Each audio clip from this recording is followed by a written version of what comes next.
share. But I'm doing it.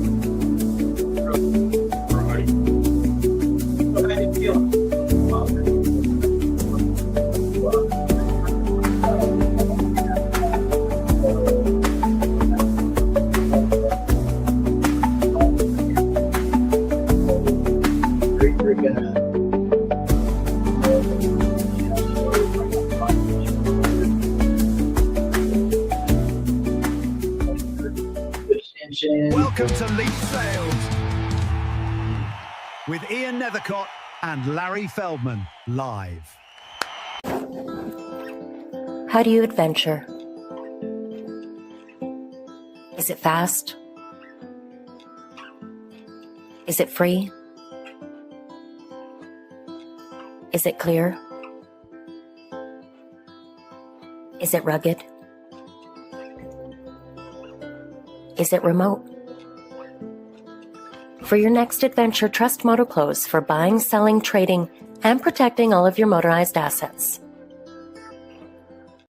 You gotta, the note taker, you gotta be there. Anyway, I don't know. Note takers bug me. Russell, I tried to get somebody to come in for me, but I couldn't find anybody as annoying as me. So. Well, I wanted to start tonight with an interesting promotion since it's a promotion show. I spent the last week or so visiting a bunch of dealers in multiple places. Progress. And one of the promotions, I don't know if anyone remembers the jelly bean contests. Does anyone remember those? Sure. Guess the amount of jelly beans. Actually, my gym did that. I'm like, that's the wrong message. Like jelly beans, gym. I don't know. Anyway, so I had this interesting promotion that was a tire promotion, being that it's the tire time of year. And I don't know what everyone thinks, and I don't know how tall a tire is. So it was kind of interesting. So basically they had a stack of tires, and what you would do is guess how many tires tall you are. And then you have the option to win a discount, I guess, on tires. And then they wanted you to share it with social media. So it was kind of an interesting way to, instead of having stacks of tires, everyone go and buy tires, which seems to be everything right now for winter. Yeah. This is a great way to sort of make it different. But I guess maybe we could start today with, what people think about their best promotion, if that works. I'm just going to share this online here. 1 second. I want to stop screen. I want to share it because people on the stream can't see it. 1 second. I want to share window. So this is the promotion. It was a dealer in Kelowna, but that's irrelevant. You could do it anywhere you sell tires. So go ahead, Larry. I just wanted to share that first. Oh, it looks like Sandy's joining us. Yep. Hi, Sandy. Hello, Sandy. For anybody that doesn't think yin and yang can combine, Sandy and I are mutually working on landing some people as recruiting. And we're getting along so good, we only have to pretend to be adversarial. Right, Sam? This should be our logo, like yin and the yang. Yeah, absolutely. I get the white side. It's interesting with promotion because we've all got our eye on media, and if you think about it, we've lived through some of the best and worst promotions of all time. You remember the Alka-Seltzer one where the guy went, "I can't believe I ate the whole thing," or Clear Repeller, with the burgers, and yet we've seen stuff like the disastrous Bud Light thing, or for anybody who doesn't know, I have a serious addiction to Coca-Cola, and I'll never forget when these idiots decided they would come up with new Coke. So we've seen the worst. My stuff was I always tried to keep it pretty basic, give away toy certificates to Toys R Us during Christmas, gas cards, when we were in the middle of the gas crunch. I think the KISS logo always works. Keep it simple, stupid. Don't get too complicated and make it clear what you're offering people. Well, speaking about bad promotions or bad advertising, I don't know if everyone heard today, but I guess the new management at Jaguar Land Rover decided that, well, maybe that was too much for the Jag brand. So they got rid of the designer who's been doing that for 21 years. They decided maybe that promotion was a little bit too far for Jaguar. But the one that was really interesting that I saw today for the car people out there, so a gentleman bought an Aston Martin DB5 for 900 pounds, restored it and sold it for $1.3 million because the person who had it didn't know what it was. So I thought that was kind of interesting. But what's the best promotion you've ever seen in any field? Like, does anyone have a promotion that really has hit it for them? Well, Hey, Park Air Days. yeah, here's a good one that Larry just triggered when he said, keep it simple, stupid. The Hershey's Kisses commercial, the one that does the Christmas Carol, that's from 1989, and they still play it. Wow. So, yeah, so that's a very effective and popular commercial that is timeless. And that Oh, doesn't. wait a minute. I just thought of another one of the worst of all time. Russ, Ian, What?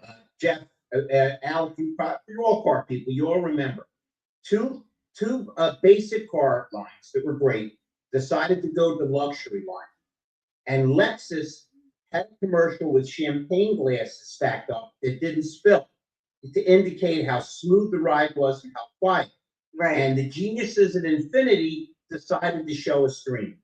And people watched the damn commercial and go, what the hell are they selling? Remember that? It was just really great advertising and really horrendous advertising. Hey, Alan, good to see you, my buddy. Good seeing you. I was going to say Honda Car Care Days is pretty good at, and also it got people in. They got something free, and the dealership got an opportunity to win the car back.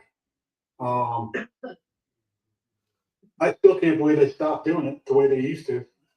Well, the one I remember was that "Where's the beef at?" I don't know if that was Wendy. That That'd be the best burger ad I've ever seen in my life. Like that was just, it was just right in your face. It was crazy. Sandy either has an idea or she's getting a muscle twitch. And since we don't have health benefits on the show, we better let her in. I'm laughing at her because who can not remember the "Where's the Beef" lady? Yeah. Where's the beef? That was pretty good there, Rhonda. Well, I saw it a few times. The one that is going through my head, and I feel like there's so many, like we could look up some really, but do you remember the Angelique? I think it was Angelique. It was a perfume commercial with a woman who was like, I can bring home the bacon. Right up. Yeah. Right. It's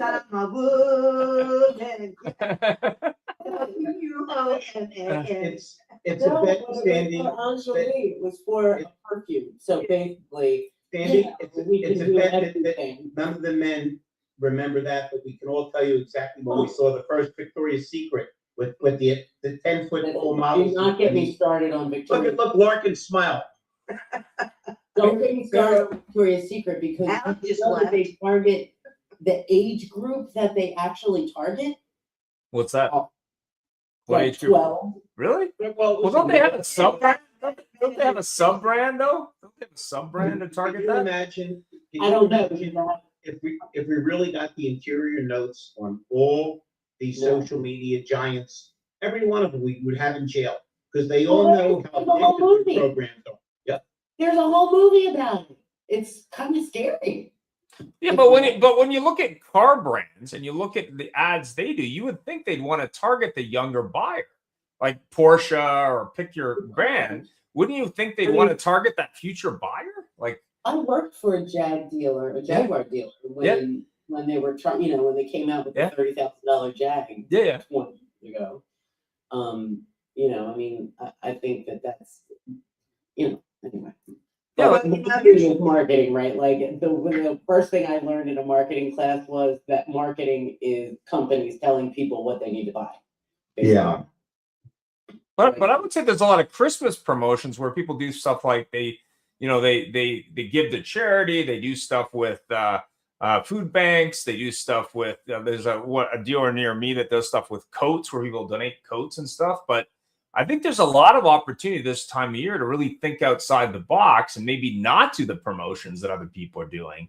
Russell, you deal with a lot of dealers. I mean, what are you hearing from the dealers? Not a damn thing.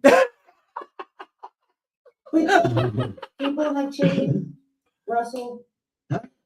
Don't you think that people have changed? Like with what Ian is saying, to me, that means Some of them, people are looking for stuff like that. yeah. So it all depends on, I think, the brand, the type or level of promotion. Some of them are pretty damn silly. They're thought provoking. Others are real serious. I've seen some, a couple of promotions. One of them was with Volvo, and I forgot what the other brand was. And it actually made me cry. It Really? was so powerful, so like thought provoking, and it just stirs the emotions. There's tremendous amount of empathy with what you saw of family and children and the trials and it's amazing. Of course, I'm an emotional guy anyway, so. But The here, Budweiser horses. Yeah. there's a dealer in our market, Ian. Yeah. And he was the dealer of the year, and his name's Gary Rome. And Okay. He's got a Hyundai store in Holyoke, Massachusetts. Now, Holyoke, blue collar, but he has like a celebration in his showroom. So like where trees, Yeah. and each place can donate money or they can put their tree. And he opens up, and this is what, I know you were talking about for the holidays, but when you have dealers like that, he's been doing it all year long. He just gives back to the community. He's a good dealer. And when you're a part of the community, and now you can open up your house to the community to come in to celebrate and to meet families and to take pictures and to do everything. That's the kind of culture that every dealer should want to emulate. And you go to the dealer schools or whenever anyone was training about how you win the community and how you do it.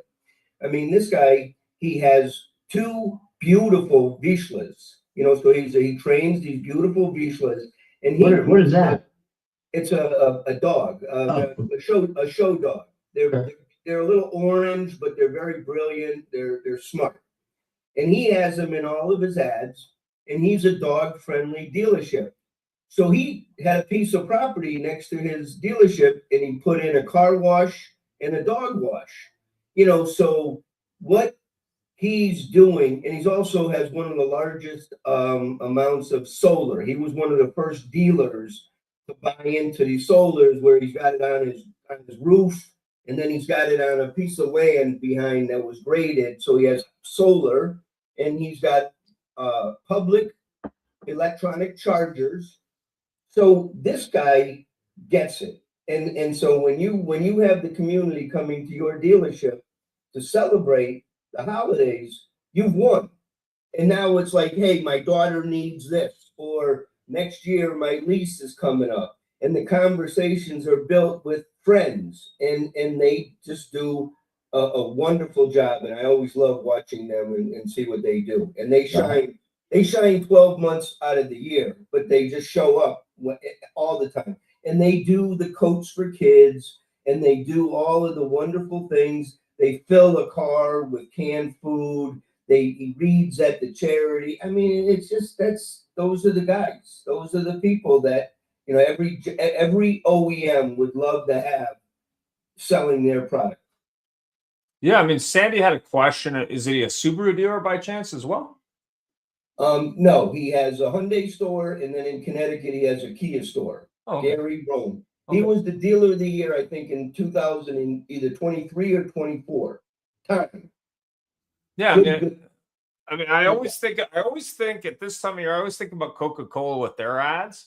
But I also think about it from a point of view of, you want your store to be a destination. Everyone wants traffic, and there are some dealers now that have cafes, like Ford branded cafes and this kind of stuff. Yep. But what if you combined all that and made it into a community in your store all the time? To your point, when you're looking at it and going, okay, I'm not just looking at the holiday season, Christmas, New Year's, Hanukkah, whatever the season is at this point, whatever you celebrate, but Kwanzaa or Festivus or whatever. But at the end of the day, if you're thinking about that on a monthly basis, daily basis, about turning your store into a community center and drawing the traffic in, I think that's a really brilliant way to look at it. It isn't a promotion anymore. It's a philosophy, right? Absolutely. You give the Chamber of Commerce They can have your dealership's boardroom from 1 o'clock to 4 o'clock and invite them to all come in and go in. Of course, those are huge wins that they want to come and they want to be in your, I mean, so, dealerships are destinations, and you're right. It's not just the cold, stuff that you're coming in to buy. There's cafes, people are sitting, waiting for service.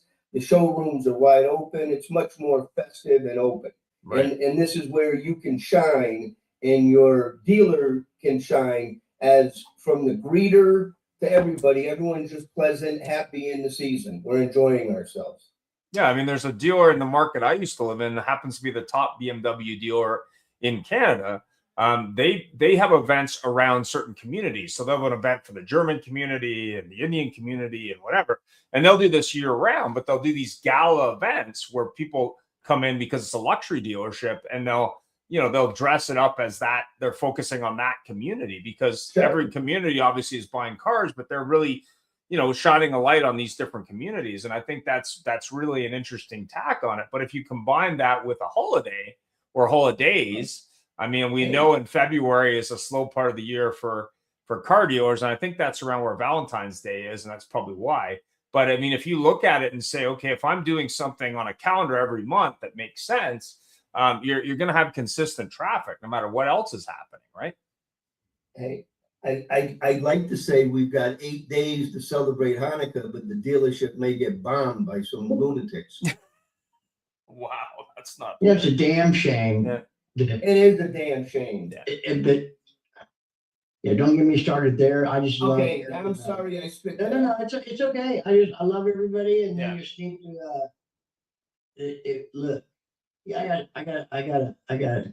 So recently, I was having a conversation with a mutual friend that's part of this show about assimilating and grateful to be here and doing what you have to do to achieve and live the American dream. And if you don't want to do that and you hate the country, just go away. I mean, come on, just go away. 100%. I mean,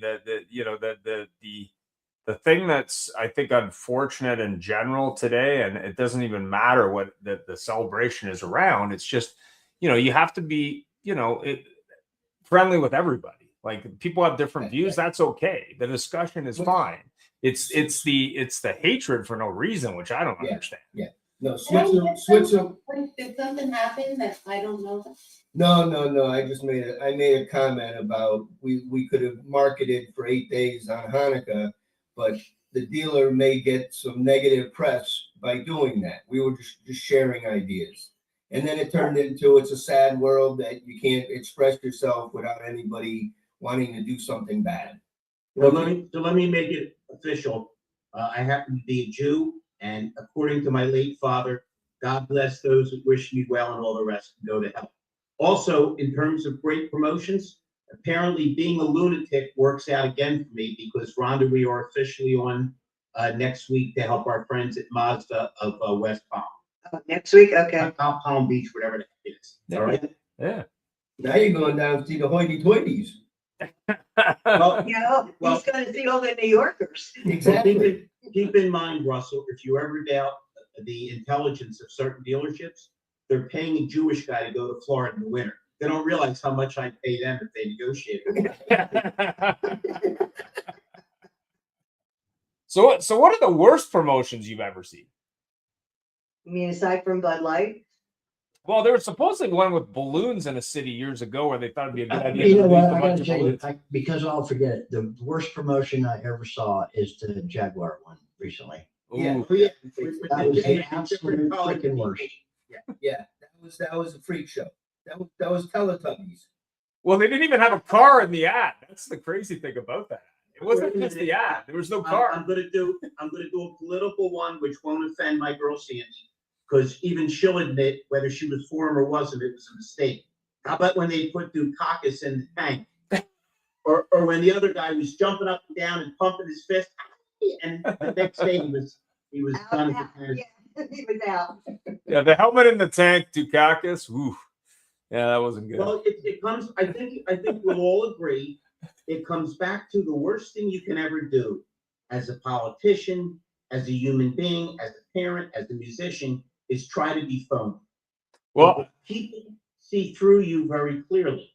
You know, Russ, I hear all the time people think I'm insane. But why do they like me? Because I'm authentically insane. well, I got one for you, Larry. I got one for you. So the Canadian government gave Stellantis $15 billion to build an EV plant. And then because of tariffs, Stellantis decided they were going to leave and not give the money back.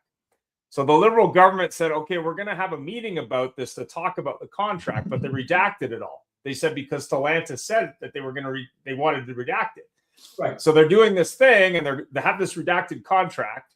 And then Stellantis sends an email. Oh no, we're fine with you releasing the whole contract. We didn't ask you to redact anything. So it was the funniest thing I've seen all week because it was like, so what's true? Clearly not what you guys just said. Right. Which was Speaking hilarious. speaking of promotions, I got to tell you, one of my favorites tonight is Alex's lemon meringue pie. Oh. Lemon meringue pie. Man, Are you know those what? lemons on? My lemon's apron, but I'm cooking Oh, there you go. cheese and cherry stuffed pork chops. Ooh. No lemon meringue pie? I'm diabetic, so I do not have a doctor. So there's definitely no pie. Hey, I can actually I, have gluten-free cakes in the fridge that you can pull out. Looking good, man. can I, Yeah, you can, if, but if you say no, so I have this, right at this time, 6 years ago, we, our charity built a promotional video introducing what's to come in 2020 fixed ops marketing. Okay, really short one, grainy, is kind of done on purpose. Well, we just did a remake of it. Okay, I asked her to do it. I would really, some of you may have seen a little bit of it, but it's about 40 seconds, 35 seconds. Is that something I can share, or would that be? Absolutely. I would recommend it. Great, always. Well, let me make sure. I got to be able to share it. Do I have permission to share? Okay, I can share. Okay, good. Should be good. All right. And how do I? Let me just make sure that you got to be able to hear it. So I'm gonna. Oops. Let me go here. When you share, there's a selection for audio. Yeah. Yep. Right. Okay. So here it is. Where is that? on top of the car. Why serves here? Okay, here it is. Oh, there it is. Oops. Launch video. There you go. Yep, you're good. Wow.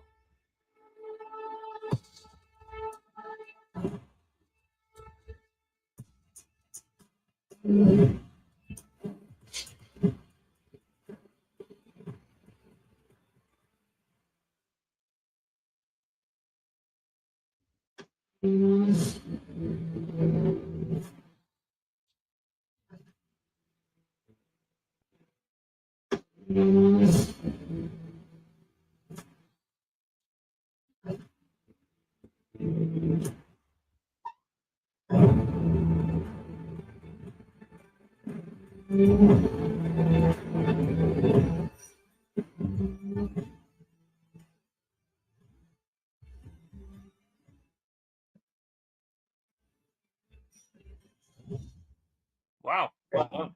That was great. Thank you. Man, we've evolved so much, and I'm so proud of my team.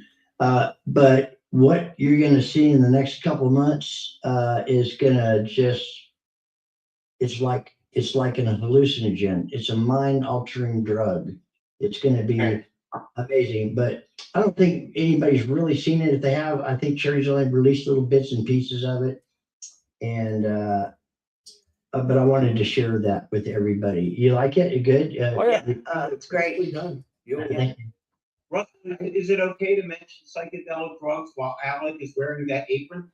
Well, it is. It's kind of you're Lucy in the Sky with Diamonds playing. Yeah. The colors. Absolutely. As a matter of fact, you said quadra something up front. Quadrophenia and Yeah, well, I you said I answered quadra. I went to meet That was the first concert I went to in 1972 at Fort Worth was the Who, Quadrophenia. And that was also the first time I ever took a hit of LSD. But it was the loudest concert I've ever been to in my entire life. Wow. Bar none. Yeah, they were supposedly the only band that was louder than the MC5, who wanted to deafen you. Yeah. Yeah, and it could have been enhanced because of the LSD. I don't know, but it was loud. I know that. No, they were pretty loud, but I gotta tell you, I'm throwing out Cream for a 4-piece band. I enjoyed listening to them live more than I did Zeppelin. Yeah, it just seemed more I did too. for some reason. Man, we have covered the whole gamut, and it hadn't even been 30 minthis. What? Well, how about Pink Floyd? We solved all the world's problems. I mean, really. Alex, we're on this show. Russell veers towards the great John Lennon, and I veer to the Rolling Stones. They didn't need flying animals. They had Keith Richards and Mick Jagger and Charlie Watts. No doubt. Pink Floyd, marijuana, and a pig flying out of the speaker was just. Why is it that a guy with a lemon apron does not surprise me to see animals flying out of disparate places? Hold up that food. Are those spiked brownies? I just want to make sure. Full of olives and pickles when you first get in here. Hold on. No, hold them up so Sandy can see them. She's my HR person. Sandy, are we still drug testing before the show? No, we're not doing any drug testing. Certainly not for marijuana. There we go. Yeah, not for pickles. What are you making over there? The pork chops have goat cheese and cherries stuff. And then I got, so one of the priests is a celiac, so I had to go get gluten-free. So I got, went down to the Bavarian bakery, they do gluten-free. So I got chocolate truffles, carrot cake, and a lemon cake option. Wow. And then I got powdered sugar date stuffed with walnuts. Damn, this is a cooking show. You're on the full gamut. And then some brown butter, beige, green beans, getting ready to go. Wait, Wow. I just want to say Alec has on an apron and everything. Yeah. We've already noticed the apron wherever you've been. He's a Sandy. pro. Sandy, you can see that apron from space.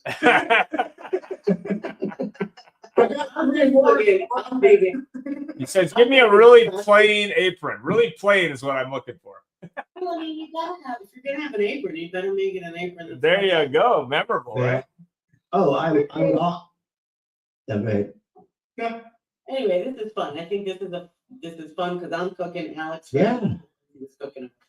Well, Mark, you and me will go get a pizza. Don't worry. Heck, yeah. And I I want do to. have to say the great, because I just heard the great John Lennon. I think the great John Lennon would have loved the Jaguar commercial. Really? Well, you know what? I love the Jaguar. No, I'm gonna say that yes, he probably would have in that particular time. Although I think if he would have lived a little longer, he may have shifted a little bit. But I don't know. Like all the rest of you hippies that then decided that. I mean, I. So thank all of you. Huh? Who he was married to, there was no shifting that way. No doubt. Yeah. I want to thank all of you for comments, etc., with my sobriety post. And in particular, thank you to Rhonda for sharing her thoughts on my book and some edits and stuff like that, which will be coming out hopefully right before NADA. there's going to be 4 or 5 people on this damn show that will be the first ones to buy it, Russell. No. There's no buying. I'm only going to do a print of 100 first, and then just give them to people. If y'all want them, yes. And then with Trust me, you want them. Yeah, right. And then with people that read the book, we'll go back before we actually it will go to print again with comments or acknowledgments or input from the people that read the book, the first 100 books or something. That's what I'm thinking. Absolutely. Make sure you do an audio version because a lot of people listen to audio versions, right? Yep. I will. And I think we've discovered some things. I'm going to have my business partner read it too. He's a journalism major, editing guru. Well, but Rhonda had some great suggestions. So thank you for your input. Thank you for letting me read it. I missed that. Real pleasure. What's Sandy? Happy anniversary. I missed it. I Thank didn't see you. your post. I have not been on socials and happy anniversary. She's been cooking. She's taking a break. It's all I've good. been sick. I've been Thanksgiving. I've been working. And So what do you think the big promotions are going to be for next year? Since we're all out of promotions in the past, what do you think? What do you think people are going to come up with for 2026? It's all gonna be AI, and creative people are gonna do creative things for marketing and such, but Yep. they're gonna have an idea and act on it right now. And if they're in a place where they can't act on it, everybody has a phone and has a chat GPT on their phone and can dictate what their idea is, and they can say, hey, flesh this out for me. You've got a video. Well, there's a great new app I was sharing with Ron at the beginning of the show. What was the name of it, Rhonda? Is it Sora? Sure. That's becoming a very popular. It's very interesting app. It's on my phone for free. Oh my goodness. Yeah, it's interesting. If you're looking for an AI video creator and you want to base the character on you, it's a great way to play around with that. It's a little bit interesting because the first thing it does is it creates you rapping something, even though you haven't given it any information other than an image of yourself, which is kind of wacky. I just downloaded it. I haven't experimented with it yet, but I see a lot of people posting stuff on LinkedIn and Facebook. Yeah. Yeah, you can actually use it with other things. It's a chat GPT tool, I think. Yeah. Go ahead, Larry. Part of the big promotion you'll see next year, and it's a matter of self-defense, is you're going to see strong emphasis on leases, because at some point they're going to have short-term pain to get these people out of their inequities. There's just so many people buried that I guess they figure if they have to pay 700 or 800 or 900, maybe they're willing to pay 50 or 75 more for 2 or 3 more years to at least put it all behind them. I don't see any other way to imbalance it. We're between a rock and a hard place. People are buried in their cars. It's getting harder and harder to find used cars, and the new cars are deemed to be too expensive, to pile on top. So I think a lot of the promotions we'll see, all the manufacturers will come back to the table with leases just for self-preservation. I think that's great. I totally agree. I see Stellantis and Nissan making some big they're going to reemerge by the end of the year in a really significant way, I believe. I'm just with stuff that I've read. I don't know if anybody, and I thought something I read the other day, I hope it's not a bunch of poo-poo, but we've been so screwed on our Apple and Android, Samsung devices, touting all these magnificent things, and they look the same year after year after year with not much, battery improvement in battery life, maybe a little tweak on the camera. Did you hear about the Tesla Pi coming out in January? Oh my gosh. I am going to get one. Yeah. It's a phone? Yeah. It's called the Tesla Pi. Tesla's getting it, and it has, get this, for life. It's Starlink, free Starlink for life. Wow. Ooh, yeah, for internet connection. PI, Tesla Pi. The entry point is about half as much. The battery life is like 8,700 milliamps instead of 4,000. It's almost double some. And I mean, it's just like, oh my gosh, it's going to be really packed. It's going to give Apple a run. He was talking about Steve Jobs came back from the dead, that he'd probably fire Tim Cook and get rid of everybody. And because they're just, anyway, I didn't know if you all had heard of the Tesla Pi. And the other big news, if you haven't heard, is Toyota's going to be launching electric cars with solid state battery, probably late 2026. So if you are looking for a deal on a car right now on the used front, the EVs that are currently depreciating at least 56%, as much as 70%, you're going to see probably the bottom fall out of that market. So I anticipate you're going to see some really good deals on the old battery tech EVs. Yeah.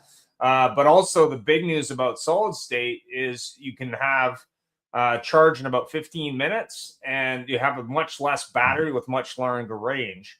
So it's going to be very interesting to see what happens around the patents there, but more importantly, how that shifts the entire car market.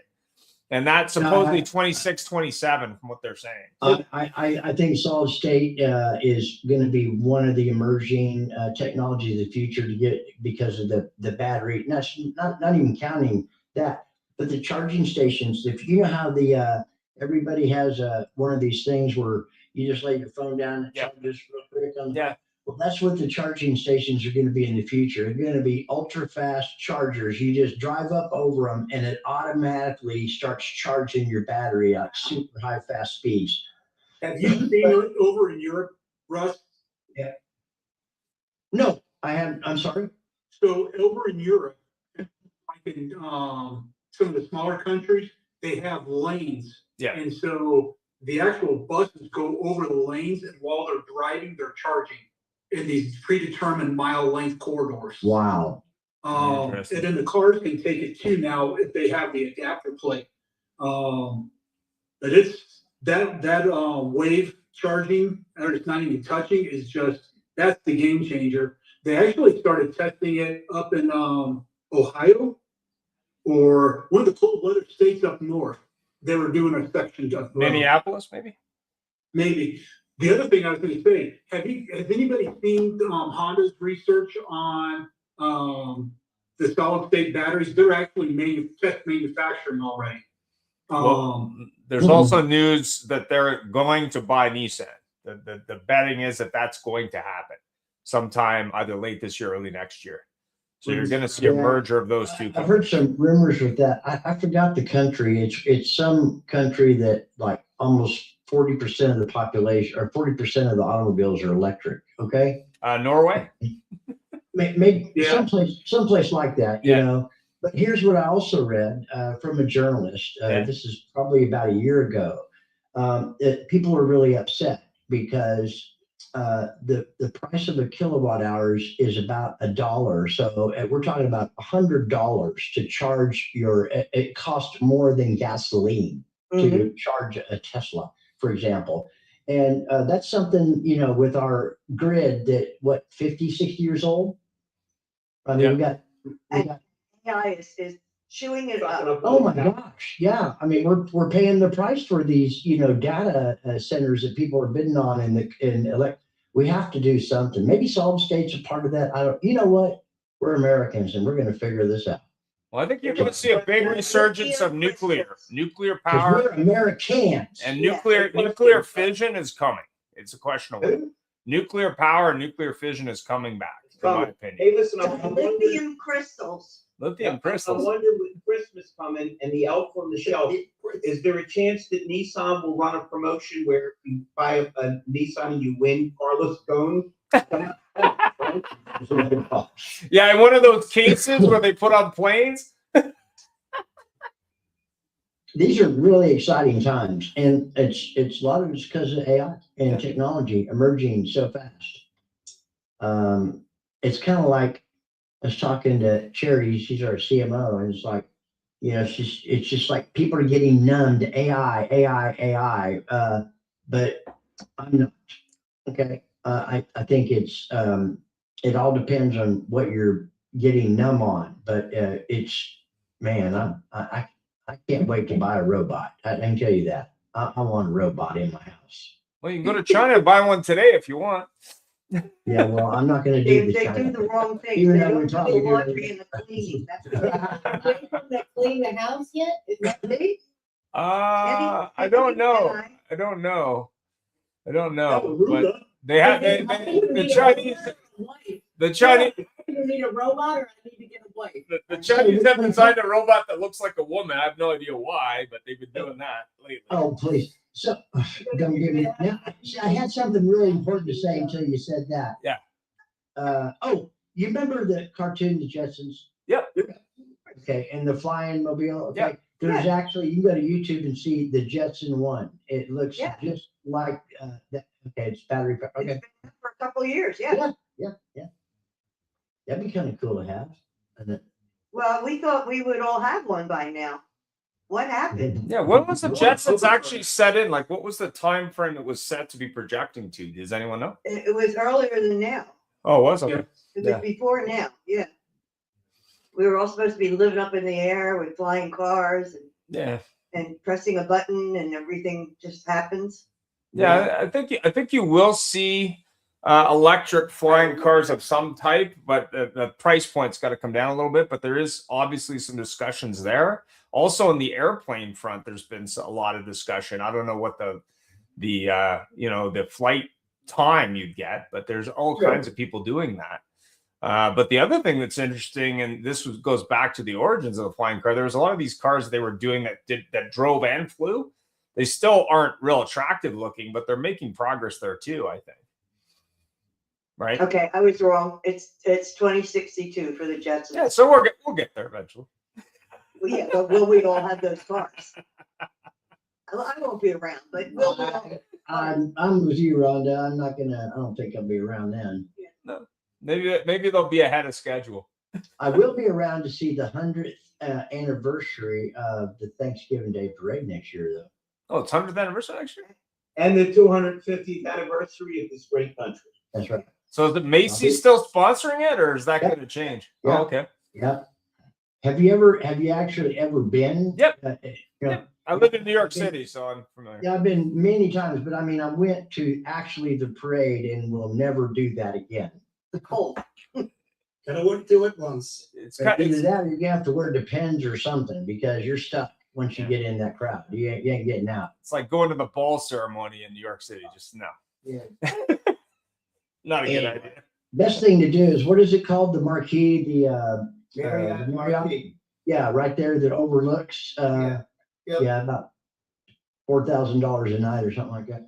Well, I was talking to Bill Camastro about real estate in New York, and everyone seems to be leaving. But he said what was interesting is the house price around Manhattan is going up dramatically. Mm-hmm. Yeah. So I thought that was really interesting. That's supply and demand. Oh yeah, he said house price with his house near New York went up 40%, which I thought was a little bit interesting. Yeah. Said the realtors are losing their mind. Hey, so Laird, we were talking about promotions, and I want to get on your conversation, but think about this, because I've been following a couple people. We do have an epidemic with consumers that are stuffed in cars. They're 5,000, they're 6,000. They were taken advantage of, but the fact is they're in terrible situations. Okay, so now I've been talking to this guy, very bright guy. His name's Michael Frazier, and he has a solution that's just the common sense weekly payment. And the weekly payment gets some of these people on track where they'll pay a 13th month and a 14th month. And so, most customers or most people get payment popped into this twice a month. I mean, it's only like 17 minutes. So hello. I don't believe he wrote that much. And there's my buddy Dave. There you go, Gary. Continue. No. But so these are some of the ways that the dealers have to get some ingenuity. I mean, they've got to figure out some ways, and some of the ways you got to be honest with these customers. And there's just been so much discussion in the last year about service drive acquisition. You got to buy used cars. You got to do this. You got to do that. Well, when you cut through all the noise and you get down to what it is, and AI, leave that alone. The dealers have their own CRM with data in there that everyone's pointing out that it's bad data because garbage in is garbage out. And you're supposed to be buying cars in your service drive, and you're supposed to be doing all that. Well, this is now the opportunity for the dealers I watch Russell Hill, and Russell Hill has 600 dealers now listening to him in their service drive, saying is that what he built is important. And so we, as a collective industry, it's time to stop, worrying, but it's time to start executing.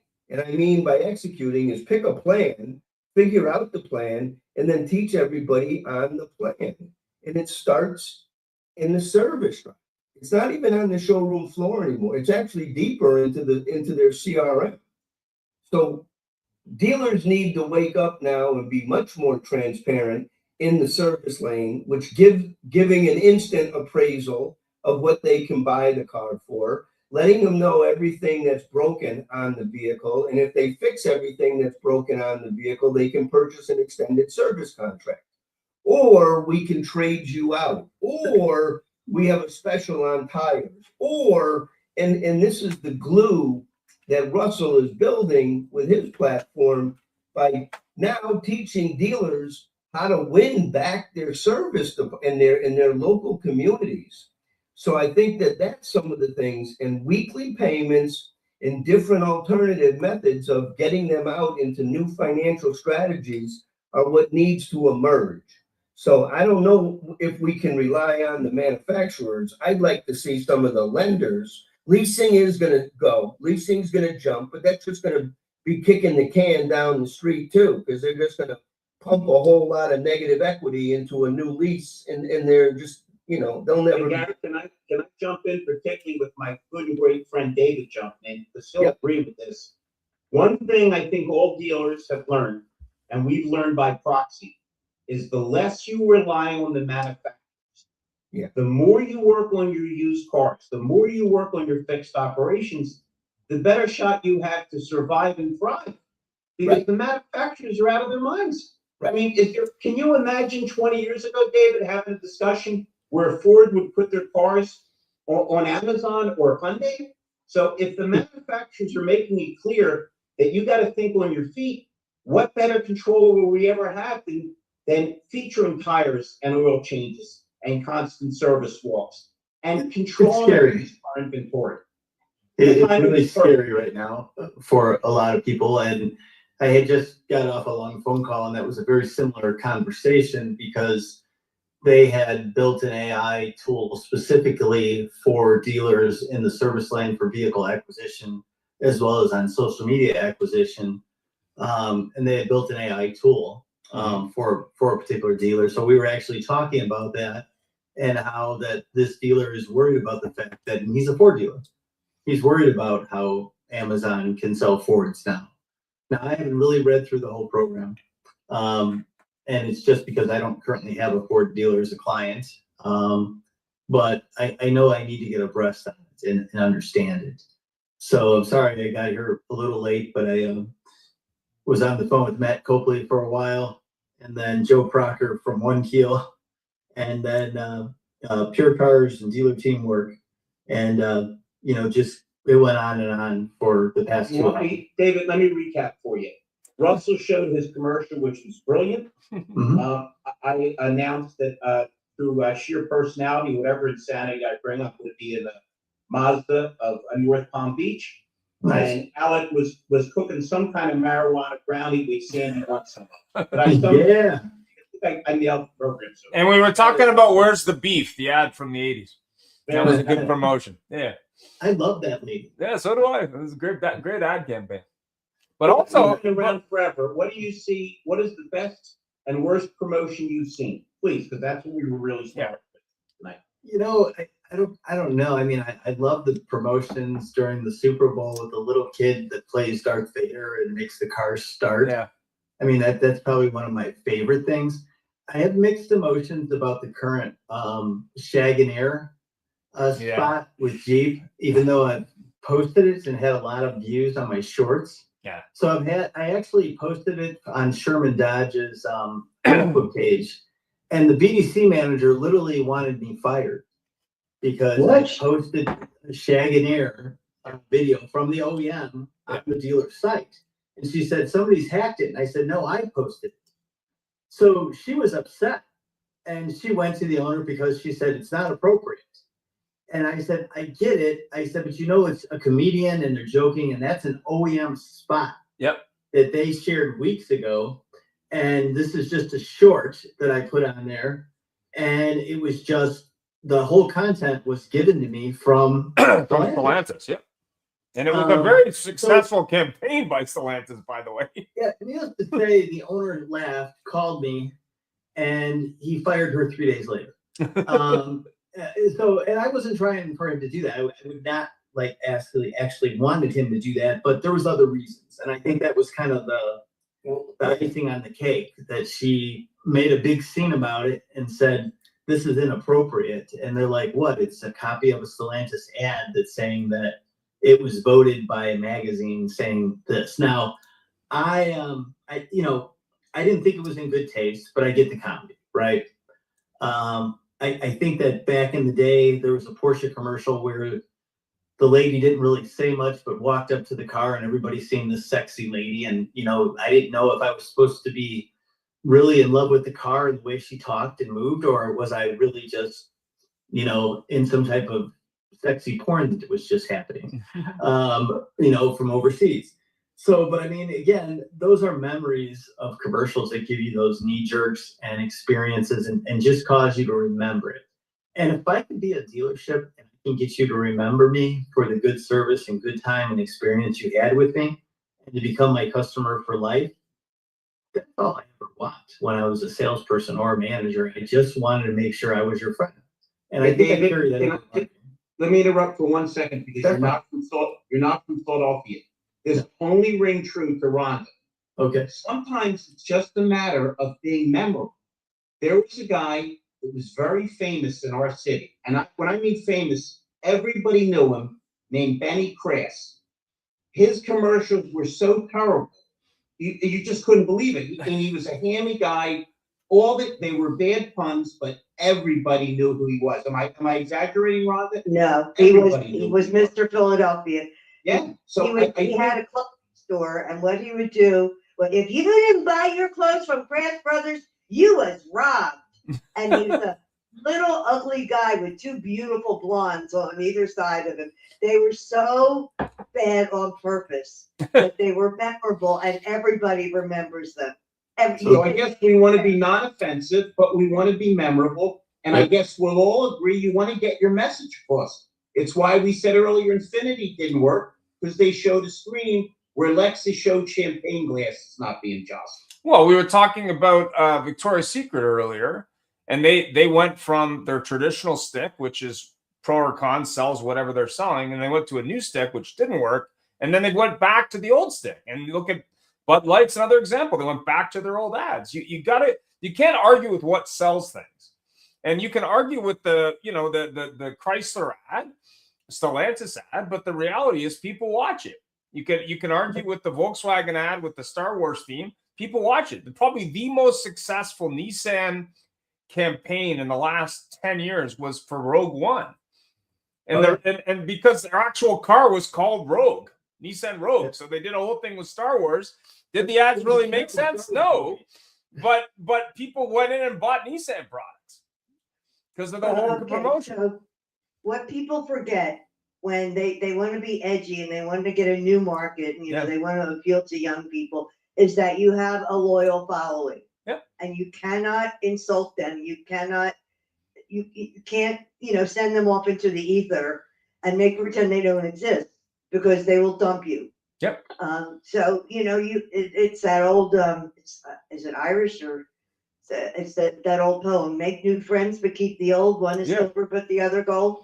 It's a fine line when you go over the edge with your promotion. Are you insulting your current clientele, your loyal clientele? And Bud Light will never get the market share back that they used to have for exactly that reason. Absolutely not. Exactly. Jaguar, they killed their sales with that whacked out commercial. Yeah, they did. Absolutely. When I was at Napleton, we got the opportunity to be in the Chicago Gay Pride parade. I don't think it's called that anymore. Maybe it's the LBGQ whatever parade. But I got a bunch of condoms and I put on there, Napleton, we got you covered. Along with the GM. So, I mean, and it was funny, we threw them out at the parade. Of course, they asked me to dress up in a pair of leather chaps with nothing underneath, and I said that's not happening. This chubby guy isn't doing that. Yeah. So that was a They scary did thought. not.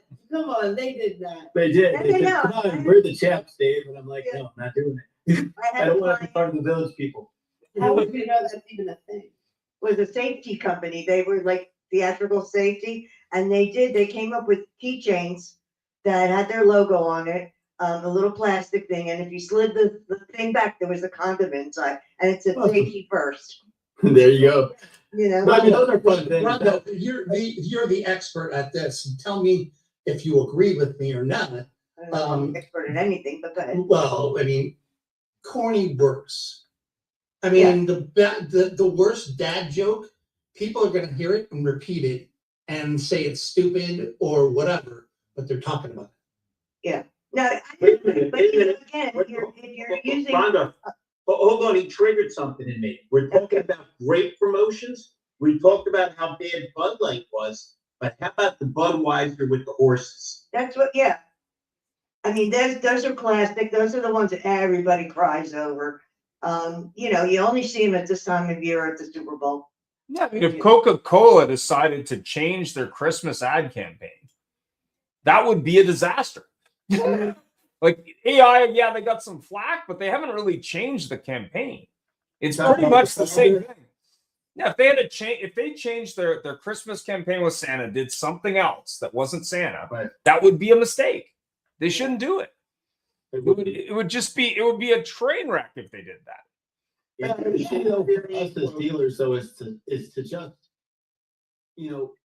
pivot all the time though. Yeah. Find something different. Yeah. It's okay to be corny. It's okay to be different, but we have to find out what resonates to our clientele and talking about our community and our events and the kids' little league team, and employees' birthday, their anniversary, our reviews, talking about our service specials, but then going into a fun fact type of video about, hey, this is how you inspect your tires. Hey, for safety reasons, this is why you should change your wiper blades. Those informational videos have a place, but the fun videos have a place too, because they become memory. I just did a video on Sora.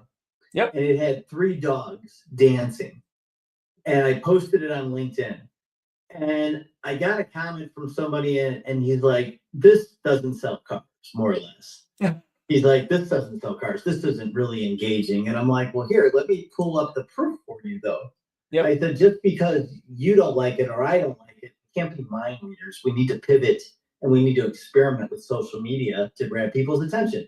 So I pulled up the actual stats and I said, in the past 19 hours, you had almost 700 views. Oh, yeah. If you trend that over the next month, we're probably going to get about 8,000 views. We get about 4 people to click to the website per every 1,000 on this type of post. I said, so when you really think about it, we're going to get about 30 people plus to the website. And they're going to be retargeted by Google and by Facebook. And it's just branding and engagement. If you take the average car on a VDP and you look at how many of those people come to the website based on the volume of leads, it's not much different organically.